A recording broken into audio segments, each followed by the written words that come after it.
Hi, I'm Rick Good, and you're listening to the Langara Voice Podcast. And you know what? I'm bored. And I don't think I'm the only one who feels this way. I'm bored.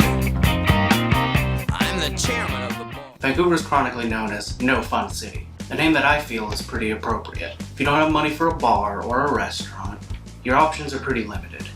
Statistics Canada recently released a study showing that only 45% of Vancouverites report having a high satisfaction with their quality of life. As a math whiz, I'll let you in on a secret. That's less than half. So why is that?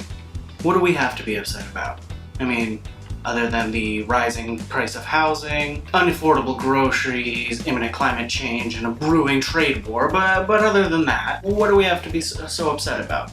Well, if this study is to be believed, only 44% of Vancouverites report that they feel a strong sense of community in the area they live. That's some of the lowest in any urbanized areas in Canada. A lot of that has to do with how we laid out our cities.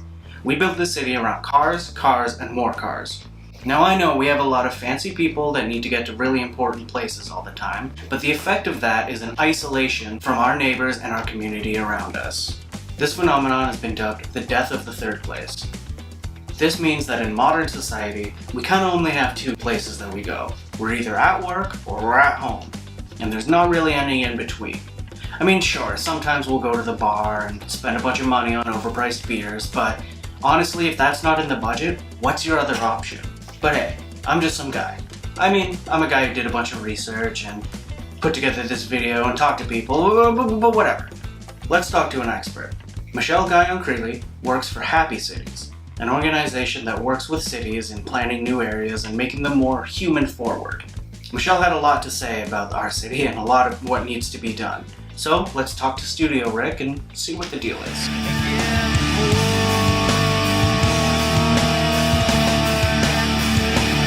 I'm Michelle Guyon-Creeley, and I am a planner and landscape designer. And can you tell me a little bit about your organization, Happy Cities? So Happy Cities is a urban planning firm that focuses primarily on building cities that are happier, healthier, and more resilient.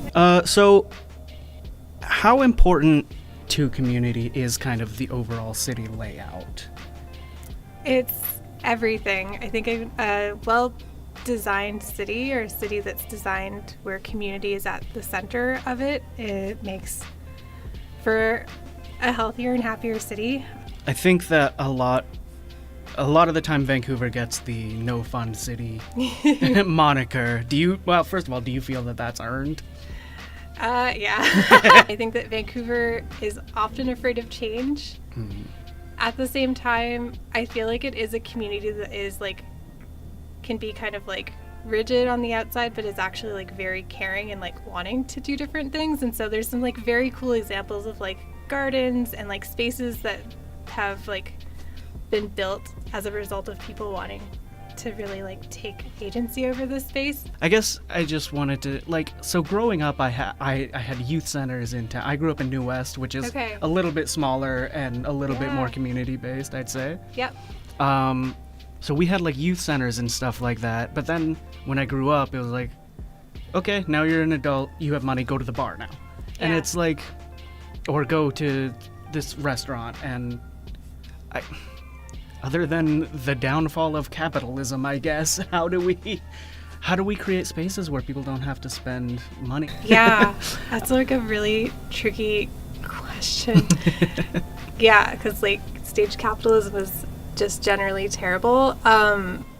I really feel it's being connected to your neighbors, and it sounds very utopic, but I guess in my own personal outside of work explorations, but also through doing community engagement,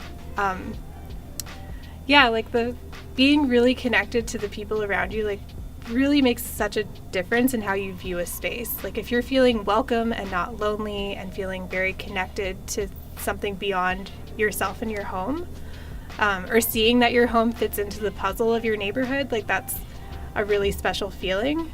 That's great. Thank you so much for joining me today. Where can people find you and your organization? I am actually not on the internet anymore. I'm on a social media cleanse. I couldn't do it. Wow. So I am nowhere to be found, but Happy Cities is on all the platforms. happycities.com is our website. We post a lot of stories and a lot of research that we've been doing.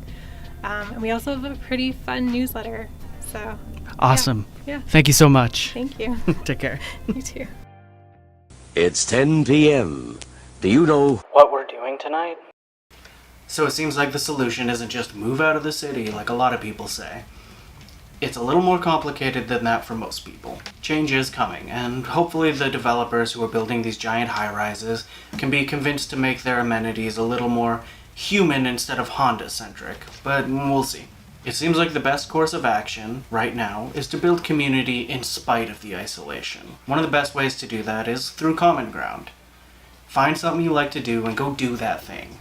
I know it's hard and I know it's weird to make new friends, but trust me, you're not the only person that likes this thing. I don't know if you can tell by what's behind me or the fact that I look like this, but I'm a huge nerd. Tabletop games like Magic the Gathering or Dungeons & Dragons or Warhammer 40,000 have been exploding in popularity lately, and those are a great way to find a community. I went to Rain City Games in Vancouver and talked to them about the tabletop games they've been playing and the community that's sprouted around them.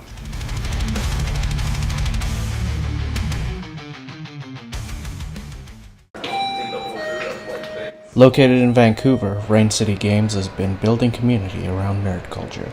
Most of the time, it's people meeting new people. They're basically coming together over a shared love of whatever game, and then they sort of form friendships and communities here in the store, which is fantastic to see. We love it. Our community is a diverse mix. It kind of depends which game you're talking about. But yeah, we have really passionate groups of Magic the Gathering players, Dungeons and Dragons players. A few months ago, we started hosting in-store speed puzzling events, which has brought a whole new crowd. After we were done at the shop, a player invited us back to his house, where he and good girl Molly showed us his Warhammer 40,000 collection. Like strategy, more intense kind of adult games I've been playing for the past 8 or 9 years. Starts with going to a board game store or a tabletop store or whatever. And from there, the more you put yourself out there, the more you find that you are surrounded by like-minded folks. There's definitely a sense of community that comes with tabletop gaming. So now it's been nothing but welcoming, and then as with any space, the more you show up, the more you're recognized and the more welcome you are, as long as you're being decent and approachable.